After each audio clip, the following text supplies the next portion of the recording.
¿Qué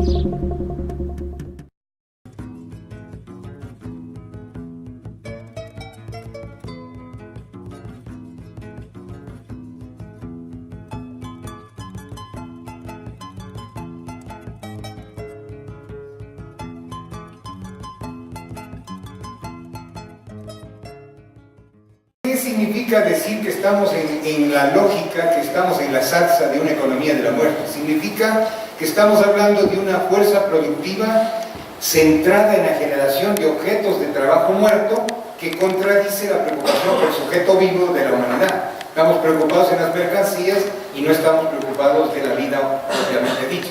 La mercancía no es un recurso para la vida, sino que es un recurso para la acumulación de capital, y en ese sentido todo se mercantiliza.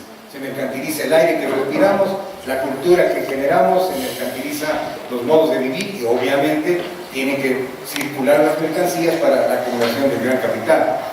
Tenemos entonces que estamos en una fuerza productiva concentrada, no sustentable, no solidaria, no eficiente, degradante. Y esta es la gran lógica que nos determina y somete a las colectividades a ciertos patrones que desde el punto de vista de la salud son muy complejos, porque significan modos de vivir de la economía de la muerte, no modos de vivir de la vida. Esta negación no es simplemente una negación civilizatoria cultural. La civilización del capitalismo en la modernidad y en la posmodernidad significa que hay una base material que alimenta, que es el fuelle de esa civilización no cultural, que es una estructura de una base material económica.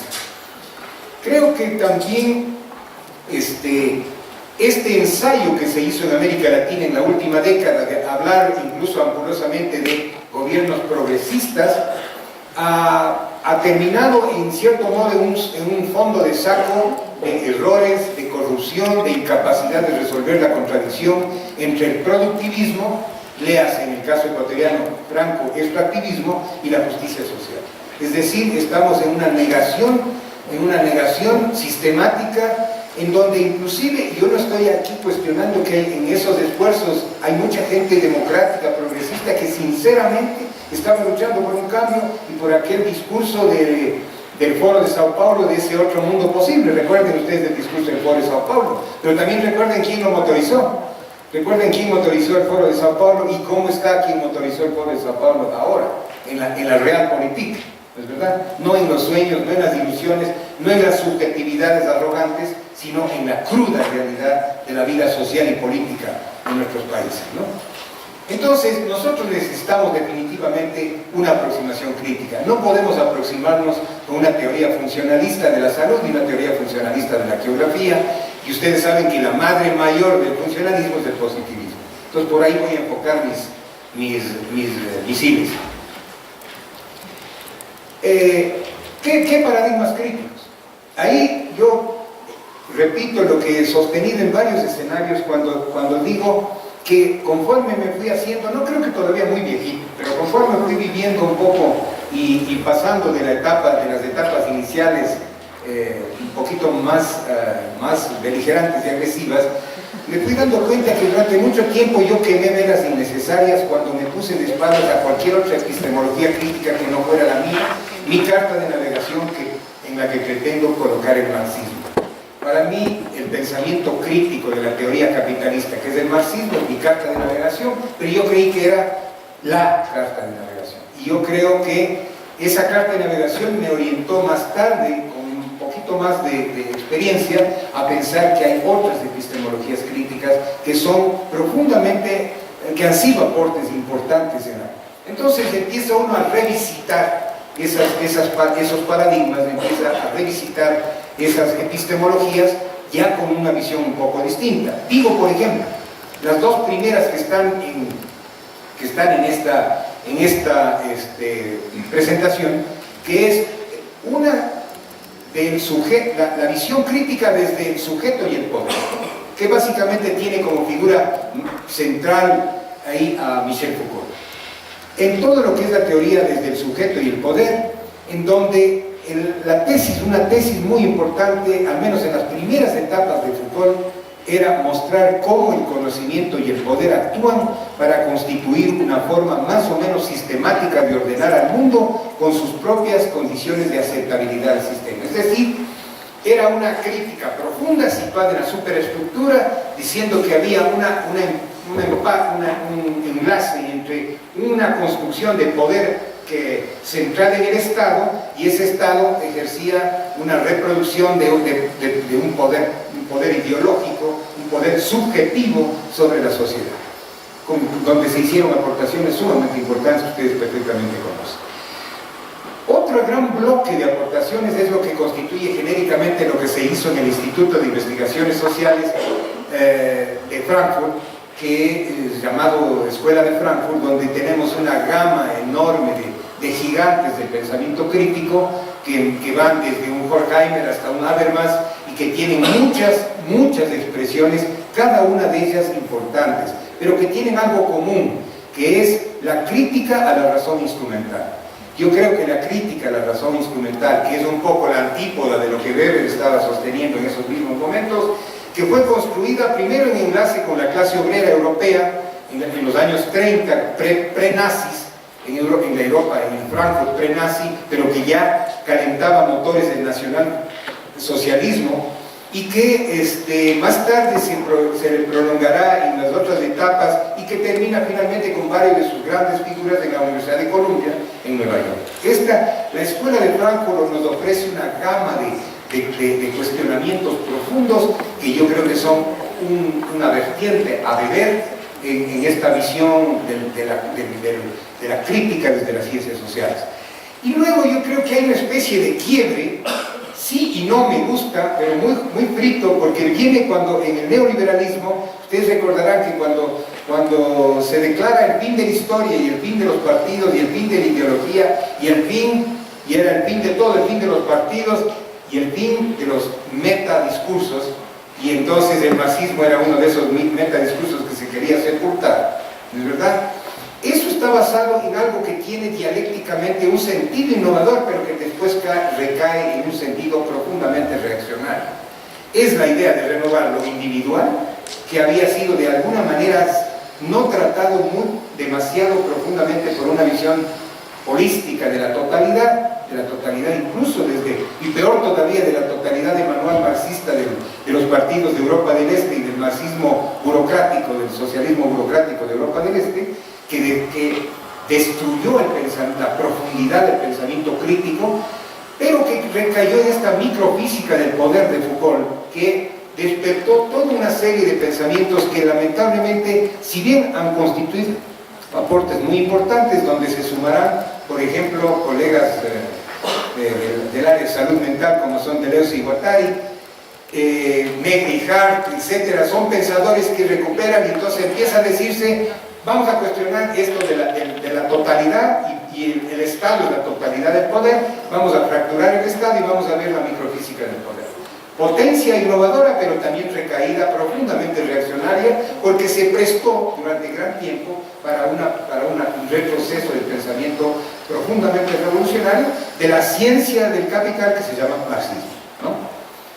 Entonces, en función de eso, creo que nosotros desde esa perspectiva tenemos que reconocer que eso fue importante, pero que nosotros tenemos que, para establecer una crítica emancipadora, que la apliquemos a la epidemiología y a la geografía, tenemos que no solamente criticar la condición epistémica, porque eso sería un proceso incompleto y no desenraizado, y por eso necesitamos que cualquier crítica del pensamiento, por ejemplo, académico en la geografía y en la epidemiología, esté ligada profundamente a la crítica de la base material donde se genera esa epistemología, ¿no? Esa conexión que es sumamente importante. Y entonces ahí replanteamos la teoría crítica para decir que toda descripción de la ciencia obviamente tiene que ser crítica, porque de lo contrario se convierte en apología de la sociedad dominante. Si la ciencia no es crítica, es una ciencia apologética. Y la ciencia, si no es crítica, está diciendo que estamos bien, hay que modernizar, hay que perfumar y hay que hacer cosmética. Y entonces no entendemos que una cosa es la investigación de transgénicos pensada desde el pueblo, y otra cosa es la investigación de transgénicos pensada desde el poder transnacional, ¿no? Y ese tipo de contradicciones son porque se parte de una posición no crítica, se puede hacer de una posición tecnocrática, de una posición distinta. Entonces es necesario que nuestro pensamiento deba contribuir a la formación de una conciencia crítica de la sociedad, y cuando venimos de salud decimos que tenemos que ser críticos porque vemos cómo es masivamente destructiva. Si esto no es una opción meramente desde la pulsión ideológica pura, esto es porque la materialidad de la vida nos enseña que cuando yo miro cuántos niños van desarrollando labio leporino, cáncer, leucemia en las comunidades campesinas del Ecuador, o cuántos niños salvadoreños hacen tempranamente, como dirá Eduardo Espinosa, el síndrome de enfermedad crónica renal, porque están expuestos brutalmente a los agrotóxicos de la producción bananera de Centroamérica. Entonces yo no puedo estar en paños tibios del funcionalismo y decir que la ciencia es una descripción rigurosa, objetiva, imparcial, todos los principios positivistas, ¿no? Tengo que ir a una ciencia profundamente crítica que me exige conectar lo que miro en mi fenómeno especializado con la realidad estructural del que surge ese fenómeno crítico especializado. Tengo que comprender radicalmente la inequidad y no puedo hacer estratificaciones como ingreso menor, ingreso mediano, ingreso medio, calidad de vida A, calidad de vida B, calidad de vida C. Esas vías de usar índices de pobreza, indicadores de calidad de vida, indicadores de ese tipo, si bien traducen empíricamente interesantes contrastes sociales, esconden la raíz del tema, que es la visión radical de cuál es la estructura de poder frente a la cual, si uno tiene una posición de clase, una posición de género y una posición étnica, está condenado por esa estructura de poder general de la sociedad. Aquí no es cuestión solo del género aparte, la clase social aparte y lo étnico aparte, sino que estamos en una estructuración de una condición de poder de ese tipo. Entonces, propuestas epistemológicas, incluso las epistemologías críticas del llamado marxismo autónomo, que es toda la tesis de Leon Holloway, pero que tiene una fortaleza muy grande en el pensamiento zapatista y yo diría también en algún pensamiento indígena sudamericano y andino, pero yo creo que ahí hay toda una serie de potencialidades. Yo no voy aquí, yo estoy haciendo aquí un panorama global de las posibilidades. La razón de presentarles de esta manera es solo para decirles que no debemos estar de espaldas unos frente a los otros, sino que este es un conjunto. Mi gran amigo, mi querido amigo Boaventura Santos le llama ecología de saberes. A mí no me gusta ese préstamo de la palabra ecología, yo le llamo metacrítica de la sociedad capitalista desde varias visiones, ¿no? Entonces, hay un arsenal enorme y frente a eso hay el desafío de entender el tema de la salud y una urgencia de una perspectiva no tecnocrática, que es lo que justamente está ahogando el modelo de salud, aún en gobiernos que se plantean como progresistas y que utilizan la tecnocracia y que en definitiva al hacerlo lo que hacen es ayudar a la acumulación de capital, porque así está resultando en la práctica. Entonces hay un profundo disenso científico entre el paradigma funcional y el paradigma crítico integral. Y hay una visión dominante de la salud, que es la salud como ausencia de enfermedad, dígase o no, se hable con palabras bonitas, pero en la práctica, en los diseños reales de los programas del Estado, está la visión de que y las facultades son facultades de enfermedad, no son facultades de salud de modo alguno.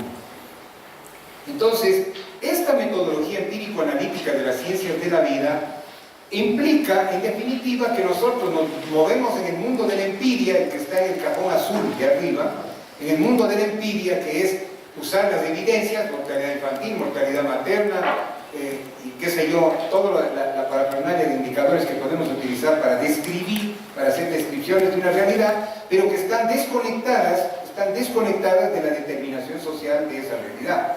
Entonces hay una ruptura, una visión que solamente enfoca el plano de lo observable, el plano empírico observable, y no entiende lo que es el trasunto histórico estructural del modo de acumulación de esa sociedad ni de su civilización. Entonces, este pensamiento lineal, aplanado y reduccionista puede estar presente en la epidemiología o en la geografía.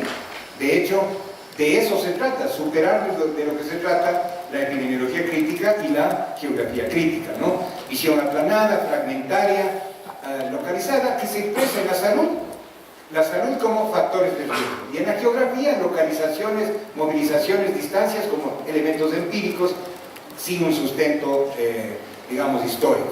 Y entonces confundimos y creemos que en este plano, porque estemos llenos de variables, factor de riesgo 1, 2, 3, 4, 1000, 2000, 500.000, el computador aguanta todo, el STATA o el SPSS aguanta todo, el modelo formal, muy riguroso aparentemente, de correlaciones, es lo que me va a explicar el mundo, pero siempre la lógica será individualizada, no estructural, no de la visión de la determinación del conjunto, sino individualizada y fragmentada.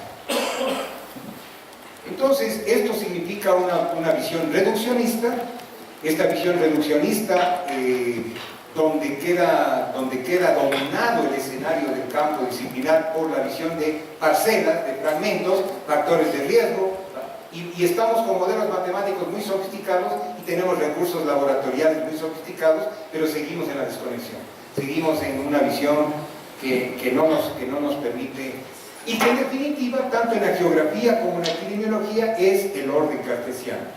¿Es la geografía cartesiana o es la epidemiología cartesiana? ¿Verdad? En definitiva, que es la expresión clarísima, no me voy a quedar en eso, entiendo que todos los presentes conocen cuál es la lógica del pensamiento cartesiano, pero que en definitiva es la dictadura de las partes, es construir una noción supuesta de totalidad a base de conexión de partes.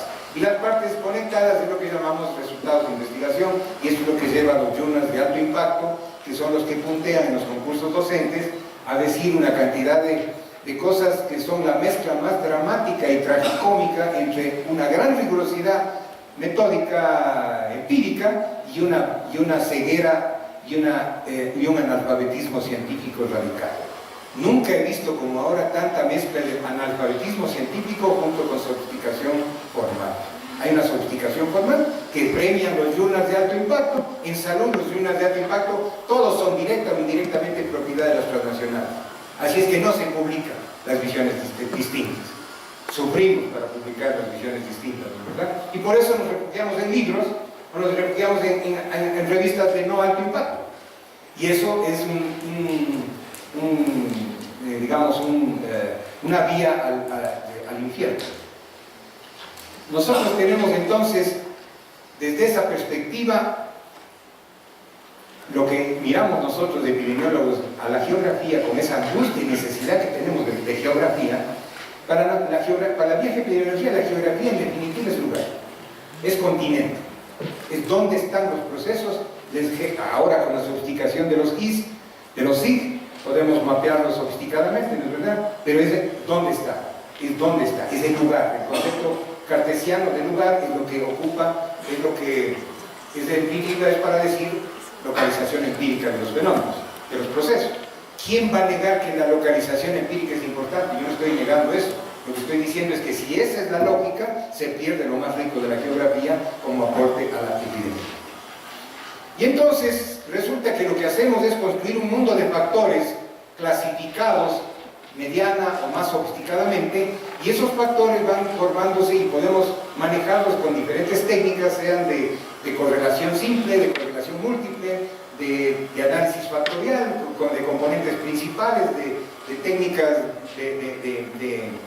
de articulación de variables diversas, pero que están orientadas por lo que dicta la parte, no por lo que es la dinámica entre la parte y la totalidad, sino que es la parte, es el fenómeno el que dicta, porque estamos en una regla de pensamiento positivista, pensamiento reflejo, donde yo veo las variables, uno las variables, las coordino y entonces creo la noción de generalidad que me dan las partes, ¿no?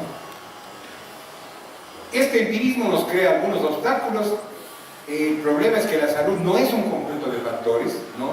Ni es un proceso esencialmente individual, ni perceptivo apenas, es un proceso complejo, profundamente articulado, y el espacio tampoco es un lugar. El espacio, como lo vamos a mirar rápidamente, pues es algo muchísimo más que lugar y continente. Y entonces, la madre mayor de este tipo de conductas en la enseñanza en posgrado es el estructural funcionalismo, con modificaciones actuales, ¿no? Es Talcott Parsons, modificado 1000 veces, un pensamiento en donde el principio que está inherente a aquello es perfumar y modernizar el capital y no transformarlo. Es decir, ¿cómo puedo mejorar la mortalidad infantil en tanto? ¿Cómo puedo disminuir las tasas de autismo? ¿Cómo puedo disminuir las tasas de exposición o, digamos, de enfermedades respiratorias en los niños de las zonas urbanas? Pero no estoy planteándome cómo transformo la sociedad y cómo eso me puede dar un beneficio profundo en la salud. Ok, entonces el paradigma de la epidemiología crítica, vengo a resumirles en el tema de la determinación social de la salud y de su espacialidad. Yo creo que hay un condicionamiento histórico-social de la salud y su espacialidad que es fundamental entenderlo para poder establecer una articulación emancipadora de la epidemiología y la geografía. Y claro, esta noción compleja de salud significa que le podemos mirar a la salud como la relación dinámica o dialéctica entre objeto y sujeto del conocimiento. Desde el punto de vista del conocimiento, esta noción polisémica de que hay un movimiento entre los sujetos que conocen la realidad y el objeto de conocimiento que lo conocemos para transformar, pero que eso se da en el movimiento de una praxis, es decir, no está separado, como le dirían otros paradigmas que no tengo tiempo de analizar, sino que están estos tres elementos inherentes juntos entre sí, desarrollándose entre sí e interdependientes. Esto nos apoya para decir que la salud es un fenómeno multidimensional que tiene algunos aspectos generales, tiene algunos aspectos particulares y algunos aspectos singulares. O sea, la salud se desarrolla a nivel del conjunto de la sociedad, por ejemplo, con los modos de reproducción global de la sociedad. Hay algunos aspectos particulares que son los patrones de vida de las clases y grupos de relación de poder de la sociedad, y son también los estilos de vida personales y los individuos con sus problemas en su cuerpo, en su fenotipo, en su genotipo. Entonces, lo individual, la medicina lo desconecta del grupo, y el grupo lo desconecta de la sociedad, y este movimiento dialéctico entre lo general, lo particular y lo individual es lo que recupera la epidemiología crítica para tener la riqueza explicativa de las tres dimensiones en el fenómeno. No es ni solo colectivo ni solo individual, es un juego dialéctico entre el movimiento colectivo y el movimiento individual. Así superamos la concepción lineal y trabajamos la visión de la complejidad, que implica no entrar en la visión de causalidad. ¿Qué causa la diabetes? ¿Qué causa la hipertensión arterial? ¿Qué causa la leucemia infantil?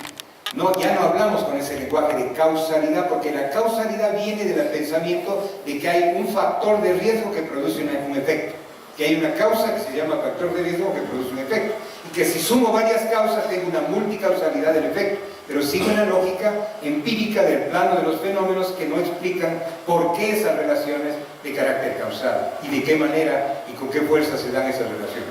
Y entonces sustituimos la visión de causalidad por la visión de subsunción. La categoría subsunción, que está desde los Grundrisse para explicar la relación profunda de los fenómenos, sustituye la noción de causalidad. No tengo tiempo de ver todas las expresiones riquísimas que tiene la subsunción, pero eso es lo importante. La subsunción, la multidimensionalidad que supere la visión individualizada. Por ejemplo, todas las escalas de pobreza son visiones de consumo individual, que se visten de social, pero que en el fondo son expresiones de consumo individual. No son expresiones de los grupos de poder ubicados, de los grupos ubicados en una estructura de poder. Son simplemente expresiones empíricas de cuánto yo consumo, tengo mejores o nivel de ingreso mayor o menor, etcétera, etcétera, y hay una sofisticación de esa empiria enorme, ¿no? Entonces, la subsunción de lo biológico y lo social es fundamental. Luego, en la geografía tendremos que buscar otras subsunciones. Yo voy a explorar algunas, aunque me meto en terreno pantanoso porque estoy frente a verdaderos conocedores de la geografía y mejor me cuido. Pero en el campo de la salud es importante entender que hay una subsunción de lo biológico y lo social, no una causalidad de lo social sobre lo biológico, hay una subsunción. Es decir, nosotros podemos ver que la visión que está arriba, en el diagrama arriba, es causa social, efecto biológico, X, Y. Abajo ven la subsunción, metafóricamente en el dibujo, que es el proceso de subsunción, donde social biológico es una unidad dialéctica inseparable, que tiene expresiones jerárquicas en el movimiento concreto de las cosas y que lo vamos a tratar de explicar a medida de lo posible. Es decir, estamos hablando de una historicidad de lo biológico, una historicidad de la naturaleza que desaparece cuando nosotros miramos a la naturaleza como un ente geográfico separado de la historia y separado de las relaciones de poder de la sociedad. Lo social y lo biológico, por tanto, ya a nivel de la vida humana corporal, de la vida del animal humano, es siempre una relación de su genotipo con su fenotipo, pero ese genotipo y ese fenotipo está dependiendo en su desarrollo de las relaciones sociales en las que está inmerso ese cuerpo, ese ser humano, ese individuo que está viviendo en una sociedad. Entonces, el genotipo, si bien es una expresión en los genes del desarrollo de ese cuerpo, pero es también una expresión del condicionamiento social, inclusive del pretérito y actual de la realidad. Y no se diga el fenotipo, las respuestas defensivas. Por ejemplo, el sistema inmune, o lo que voy a ver más tarde como ejemplos con algunas tesis de nuestros doctorandos. El sistema inmune en las mujeres mineras de Bolivia.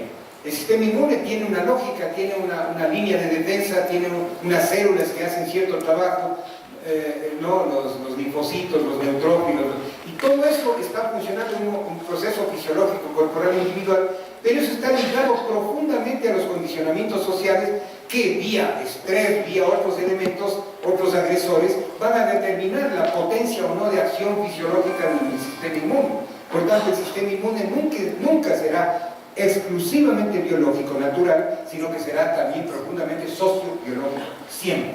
Es decir, el ser humano siempre en sus expresiones, incluso fisiológicas, será socialmente contaminado. Y la naturaleza, ni se diga, la naturaleza y la sociedad obviamente tienen un gran metabolismo, que significa los procesos de utilización, transformación productiva, distribución, consumo y excreción. En nuestro doctorado, en nuestra área de salud, tenemos una de las investigadoras más profundas de la teoría de la excreción, que es Fernanda Solís, que tiene, pues ahí tiene usted todas las expresiones del metabolismo de la naturaleza, y que obviamente ese gran metabolismo sociedad-naturaleza es un condicionante profundo de los ecosistemas que van a haber tanto a nivel rural como a nivel urbano. Y eso va a tocar, como lo veré más tarde, con el tema de las localizaciones que estudia la geografía o de las distancias, de los parámetros de carácter geográfico. Entonces tenemos nosotros una categoría que nos ayuda a comprender ese metabolismo, esa relación, que es en la reproducción social. La categoría de reproducción social es la matriz explicativa del metabolismo sociedad-naturaleza, y esto se da porque tenemos una relación en la cual un sujeto social actúa sobre la naturaleza mediante el metabolismo. Eso lo hace en un espacio geográfico ecológico determinado, ¿verdad? Ese sujeto produce, esa producción va en una sociedad de mercado al mercado.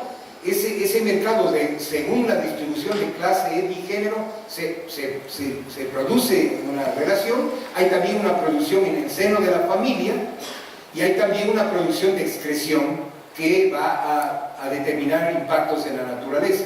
Ese es el polo productivo del movimiento de la reproducción social. Esa reproducción social se hace para poder consumir. Los sujetos sociales consumimos de lo que viene del mercado, de la sociedad. A través del mercado consumimos lo que viene de la actividad, de la práctica doméstica, y consumimos lo que viene del Estado como proceso distributivo del Estado, y finalmente consumimos lo que viene directamente de la naturaleza, como la radiación ultravioleta y la luz solar, que hasta ahora no se han privatizado totalmente, y que obviamente pronto, si no hacemos algo, se privatizará. Y todo este movimiento no es un movimiento meramente económico, es un movimiento que en definitiva es un movimiento histórico de reproducción, de creación de cultura, de formas de organización y relaciones de poder, y de relaciones de espacialidad. Es decir, el condicionamiento profundo de las relaciones de espacialidad que estudia la geografía estarían inmersas en la matriz de reproducción social de la sociedad capitalista. Y entonces aparecen las críticas funcionales, con palabras bonitas, pero entonces hacemos constructos como este: agrotóxicos. Nos rasgamos las vestiduras y decimos los agrotóxicos son destructivos para la vida humana. Y entonces, ¿cuáles son las variables con las que vamos a estudiar el impacto de la agrotoxicidad. Volvemos a la lógica positivista, rompemos en fragmentos y decimos factor de riesgo, agroindustria peligrosa, uso de agrotóxicos, trabajo peligroso, pobreza campesina.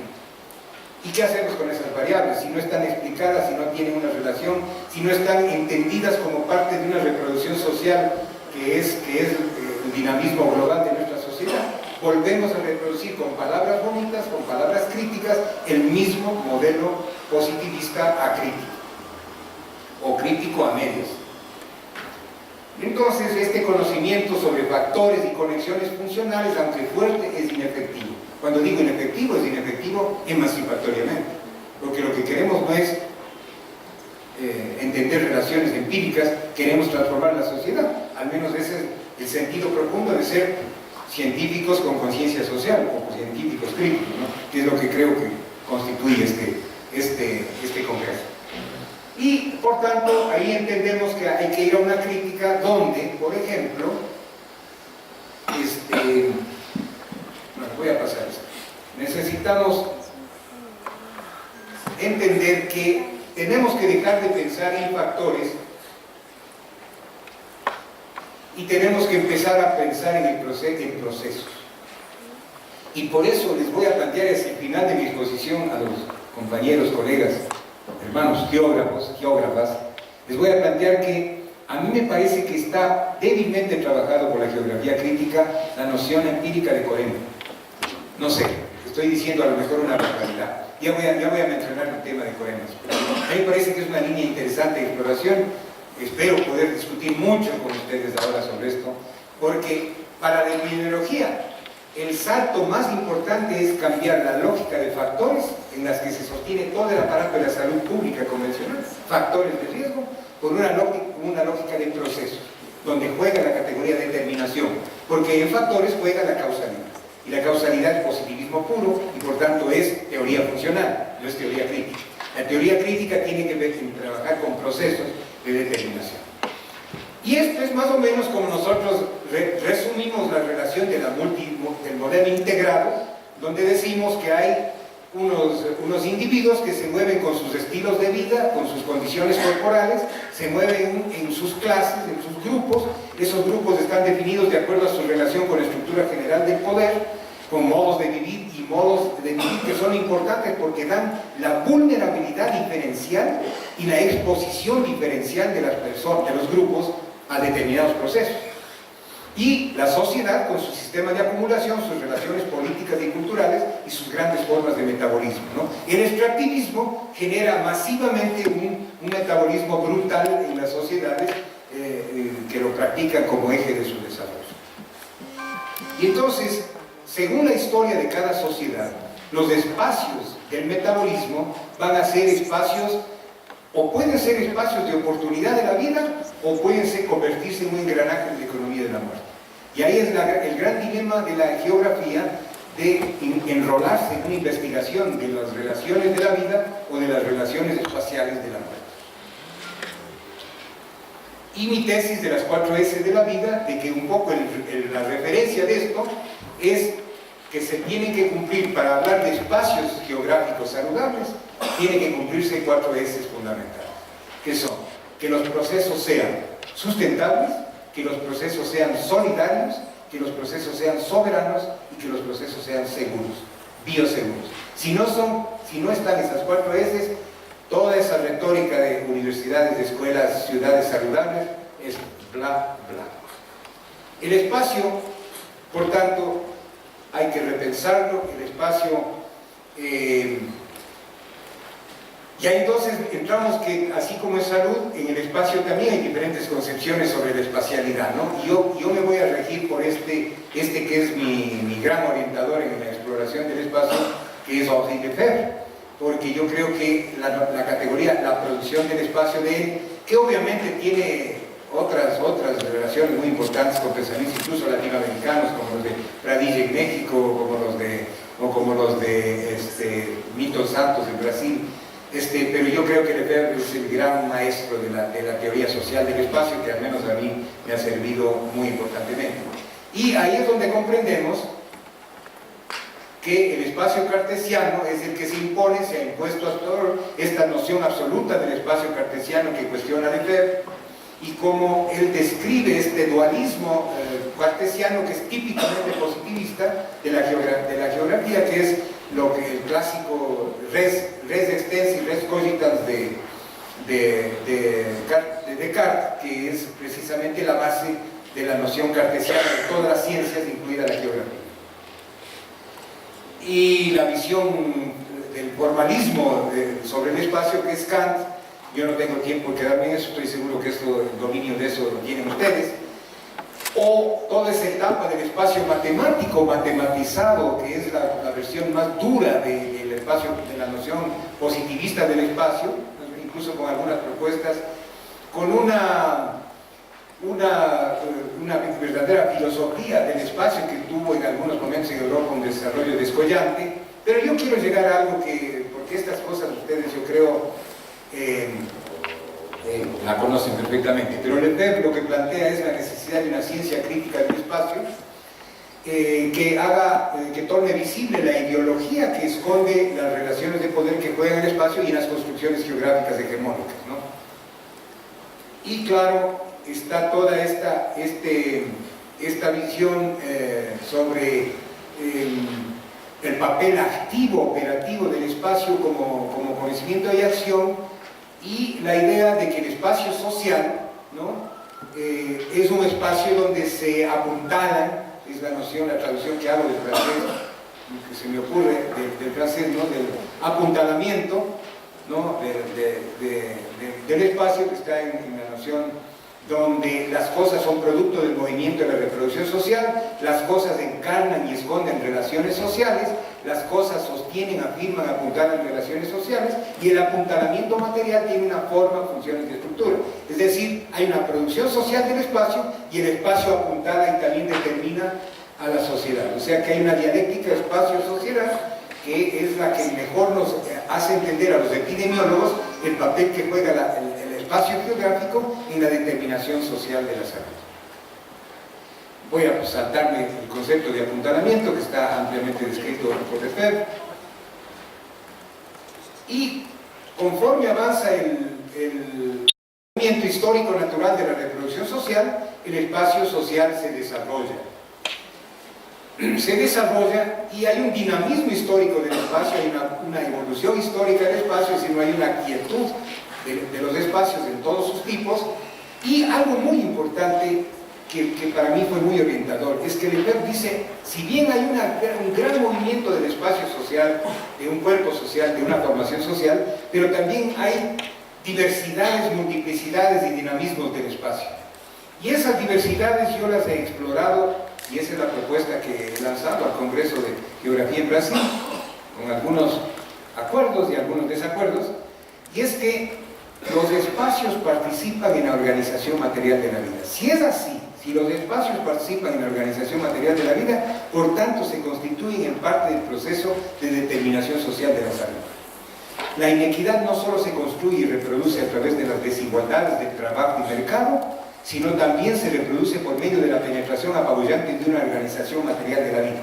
Es decir, el hecho de dónde coloco yo un centro comercial en el espacio urbano es una determinación profunda de la organización de la vida integral, no solamente los patrones de consumo de ese supermercado.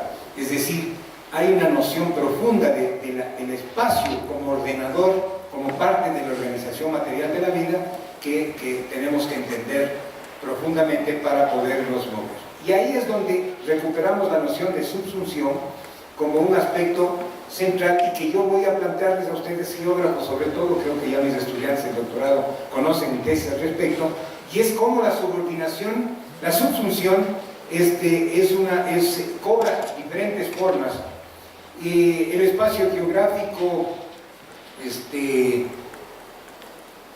ya sabemos que no es un sustrato material simple de la realidad, sino que el espacio geográfico tiene elementos formales, la localización, la distancia, la movilidad y organización espacial que constituyen el espacio geográfico, que la localización ha sido descrita profundamente, las distancias, no me quedo en eso, la movilidad, la organización, que son categorías claves de pero que también está un espacio ecológico que no es igual a espacio geográfico, y lo específico del espacio ecológico es ser un socioecosistema. Y esto hace que estas dimensiones del espacio jueguen entre sí unas dimensiones de la espacialidad que van a determinar en que estas formas que tiene cada espacio tiene formas y estructuras que van a tocarse entre sí. Hay unas relaciones entre el espacio geográfico y el espacio ecológico. Lo podemos discutir más profundamente esto. Yo estoy dando este rato una panorámica introductoria, y dentro de eso descubrir la noción de territorio, cuál es la diferencia entre la noción de territorio y el resto. Y entonces yo lo miro de esta manera. El espacio, la categoría más amplia en la metáfora del recuadro, es el espacio de la reproducción social del capital, es la dimensión más amplia del espacio social. Este espacio social tiene expresiones de localización, movilidad y organización de procesos que estudia la geografía, tiene unas formas de artificialización que son el espacio de la ecología, y hasta ahí era donde mis lecturas de la geografía seguían, pero yo he planteado que a mí me parece que hay que reconocer algo y que dentro de eso, para alguna finalidad histórica social, se define un recorte que es el territorio. O sea, el territorio pasa por un espacio social global. Ese espacio social tiene unas expresiones del espacio geográfico y tiene también unas expresiones del espacio ecológico. Ese recorte de todos estos espacios en un territorio es de la categoría de territorio. Pero donde yo introduzco una provocación es que hay un otro espacio profundamente importante, que es el espacio cibernético.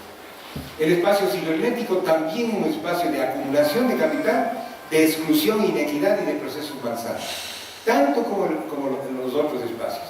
Y entonces, las nuevas tecnologías, que son las que hicieron posible el espacio cibernético, están creando esta nueva situación. Es decir, tengo el espacio social, el espacio de la reproducción social del capital más amplio. Dentro de eso hay formas de localización, movilidad y organización de procesos, que es del espacio geográfico. Hay formas de artificialización, que es del espacio ecosocial. Hay un territorio, que hay el recorte que hace la sociedad en determinado momento de esos espacios, pero también hay un espacio cibernético. Es un espacio de los elementos virtuales de la determinación social, que son profundamente condicionantes de la identidad, de la subjetividad, de la privacidad, de la sociabilidad y del desarrollo neurocomportamental. Es el espacio cibernético, es nuestro mundo a través de Internet.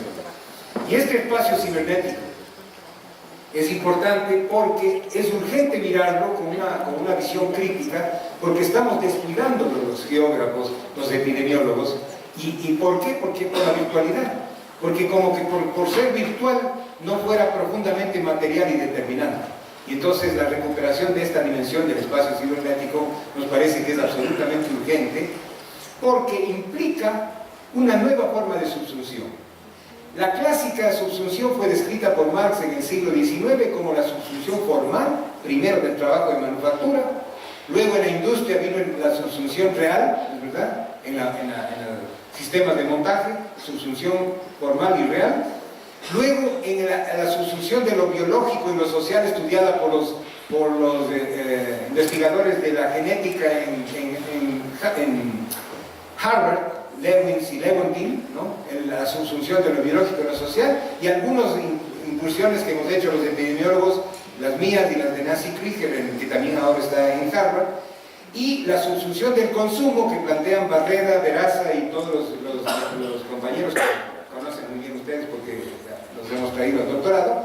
Y yo planteo la subsunción cibernética como una quinta dimensión de la subsunción muy poderosa, muy potente y cada vez más destructiva y más acumuladora de capital. Y esta subsunción le implica desafíos a la epidemiología. El espacio cibernético es una nueva plataforma o base material de acumulación y circulación instantánea de mercancías, venta de ideas y protocolos, flujos informáticos, subsunción del trabajo y del consumo. Los dos espacios, tanto el trabajo como el consumo, están cibernéticamente subsumidos. La reproducción de formas políticas y culturales ni se diga. Y entonces hay una proletarización inconsciente de los usuarios de Internet. todos los trabajadores de Facebook, les presento, todos los trabajadores de Facebook sin salario producen la acumulación de capital de Nucleman. Es decir, toda la gran monstruo, el monstruo de la empresa cibernética está generado en ese. Ok, calculo bien. Proletarización inconsciente de los usuarios de Internet. Tenemos el tema de la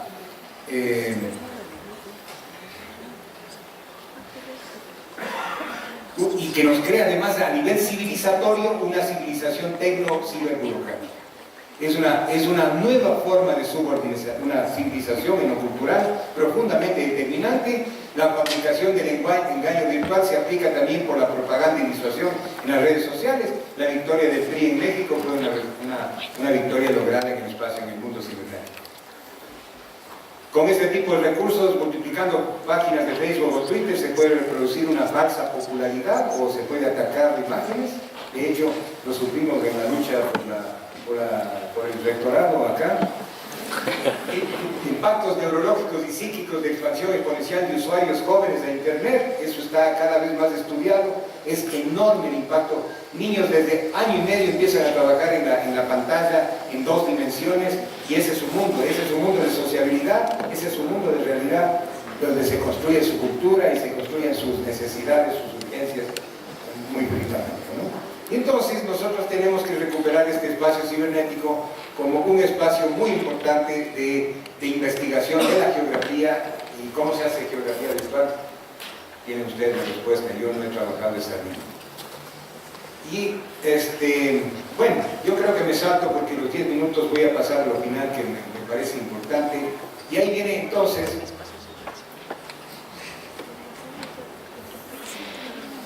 la pregunta a este congreso. Los coremas y el mapeo crítico, ¿hay una transdisciplinaridad crítica posible? 2 preguntas. ¿Es posible un corema crítico? ¿Es posible uno repensar los coremas de Brunet desde un punto de vista crítico?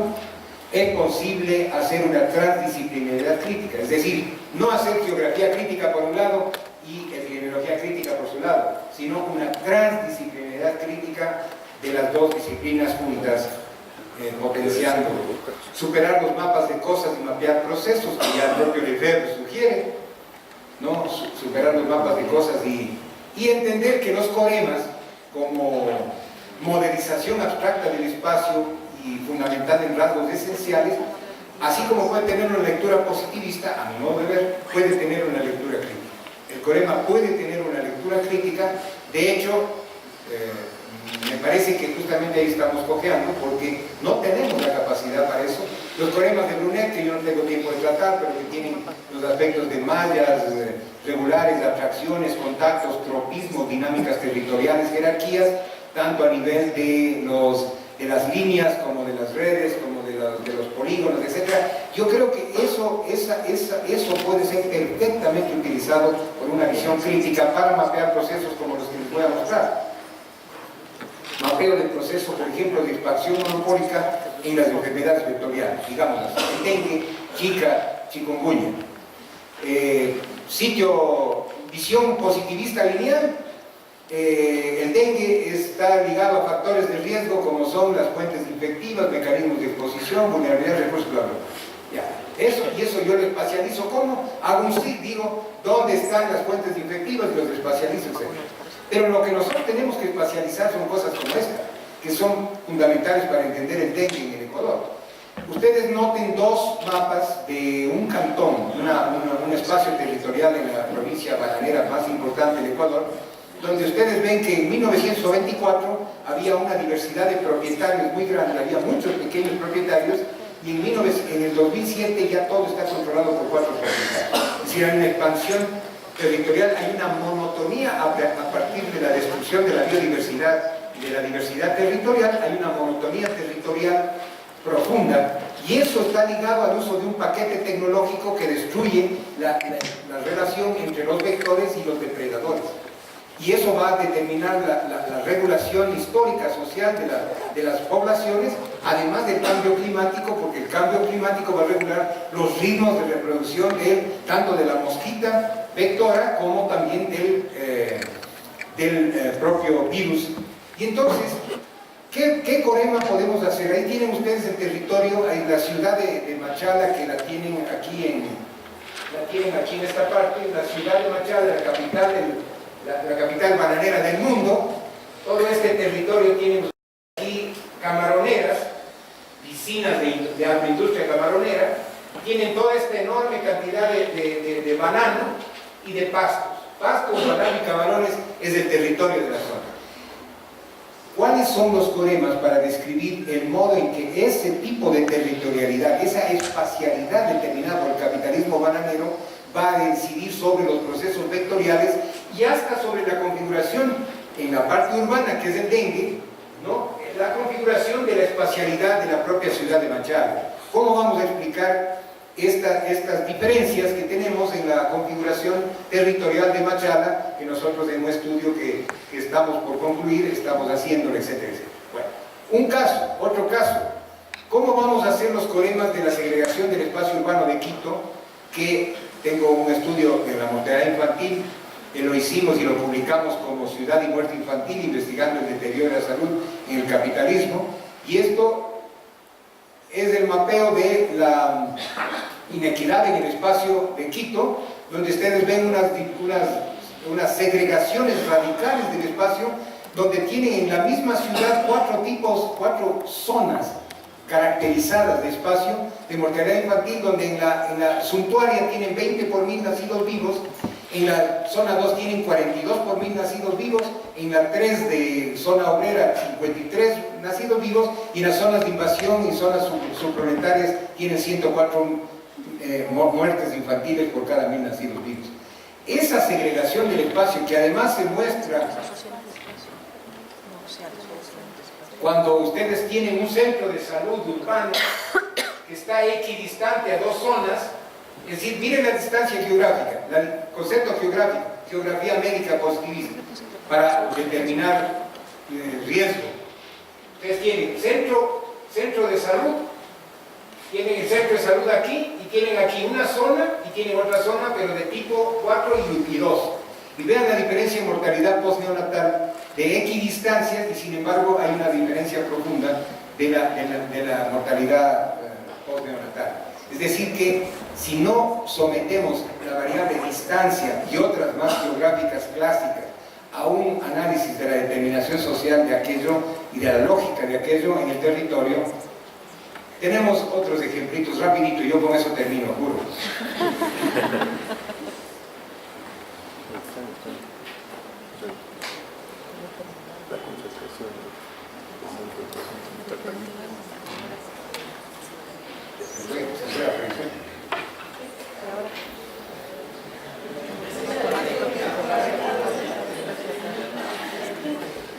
En el estudio que hizo Fernanda Solís sobre desechos tóxicos en Puerto Viejo, el mapeo que se hace de la...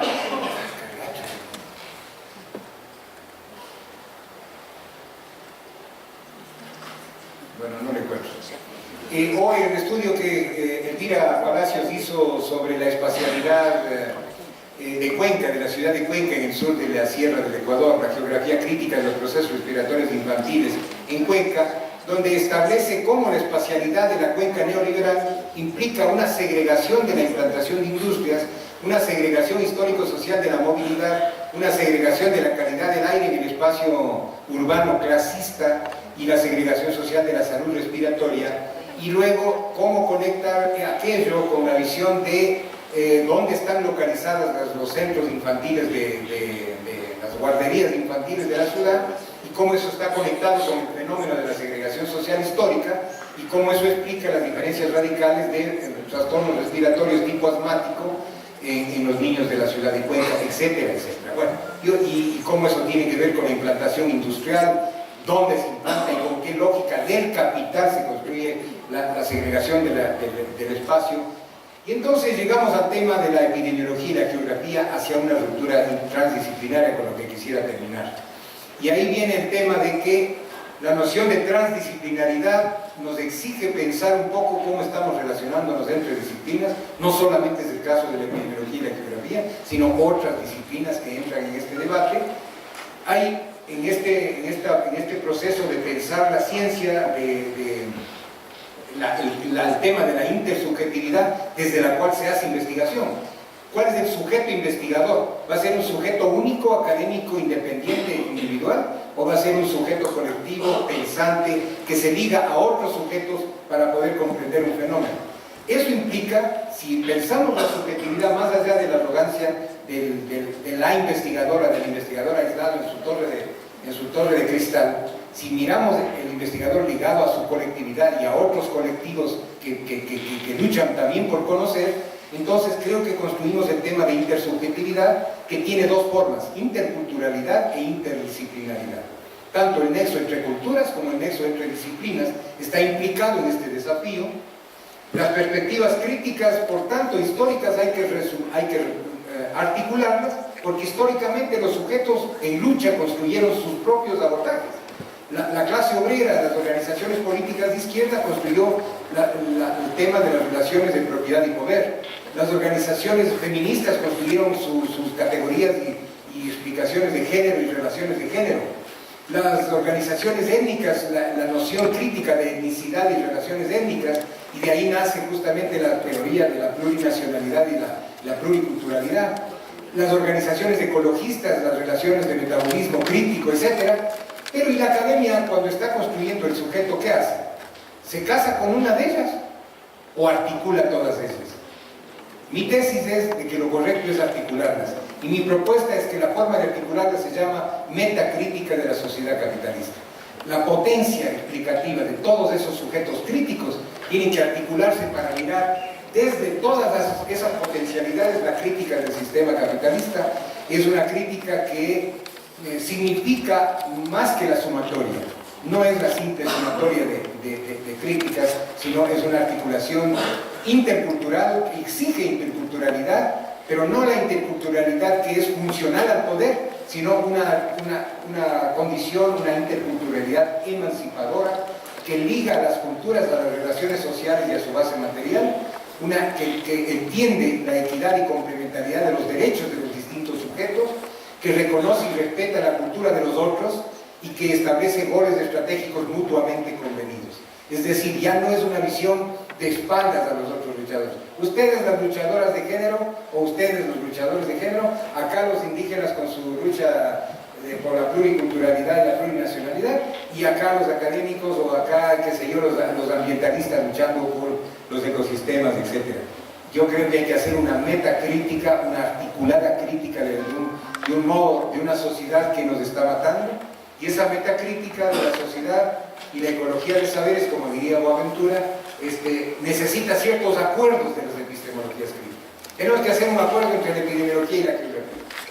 Evitar el historicismo economicista, evitar el relativismo cultural, reconocer la relación e interdependencia entre la materialidad social y el espíritu, superar la dictadura de la totalidad, pero también superar la dictadura de la diversidad. Porque hemos salido de los mega relatos que todo eran modos de producción generales y el individuo no contaba, o lo particular de la cultura no contaba. Y ahora pasamos al relativismo cultural, que en cambio abandona la relación con la gran totalidad capitalista de la acumulación de capital. Eso creo que es un grave problema.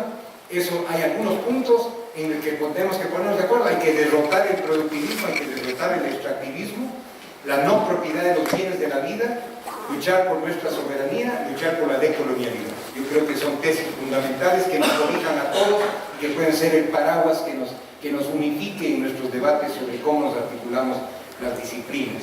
Un pensamiento integral, una interculturalidad crítica. No me voy a quedar en salud. Yo aquí simplemente les presento los aportes que hizo el pensamiento indígena a la epidemiología, sin saberlo, a lo mejor sin proponerse de esa manera como nosotros estaríamos buscando. Y ese pensamiento indígena se parece mucho a los aportes que ha hecho la epidemiología crítica académica, o al menos tiene sintonías muy profundas. Y en la lucha por la nueva constitución eso se vio en la proximidad entre el summa causa y el vivir saludable de la epidemiología crítica latinoamericana. Había una articulación profunda de dos críticas, desde dos perspectivas, de lo que se encontraba en la lucha contra un único enemigo, que es lo que a mí me parece que es fundamental. fundamental para no atomizarnos y ser críticos, pero reproducir a nivel crítico las mismas fragmentaciones del pensamiento positivista. Esta interdisciplinaridad implica entender la diferencia entre ser multidisciplinario, interdisciplinario y transdisciplinario. Lo multidisciplinario es juxtaponer, es secuenciar, coordinar, nada más. Momentos geográficos, momentos epidemiológicos. Interdisciplinar implica integrar, significa conectar, focalizar y combinar. Y transdisciplinar implica trascender, transgredir y transformar. Ya, yo sé que se acabó, pero ya acabé también. Y entonces, eso implica avanzar hacia la transdisciplinaridad, implica avanzar en la complementación, en la integración y en la colaboración. Creo que ese es un desafío muy importante. Y para eso yo creo que necesitamos hacer algunas rupturas. Estas rupturas son 6 a nivel metódico: destruir la linealidad por el pensamiento de complejidad, superar la causalidad por el pensamiento de determinación, la subsunción por la relación externa, la estadística crítica por estadística empírica, la segregación de clase, de poder por la estratificación empírica, el espacio social histórico versus el espacio cartesiano. Y a nivel de rupturas de la cosmovisión, romper contra el antropocentrismo, superar el uniculturalismo eurocéntrico, superar la civilización productivista dependiente, el academicismo funcional y el reformismo funcional. Creo yo que, por tanto, de lo que se trata es de la lucha por la vida, que es la lucha por reivindicaciones prácticas, conquistas materiales, que hagan posible la construcción de modos de vivir y espacios saludables, pero también hace parte de ese movimiento la lucha por las ideas, la lucha por la direccionalidad de las organizaciones y por significaciones distintas para no seguir funcionando en función de los engranajes del capitalismo. Gracias y perdón que me serví mucho.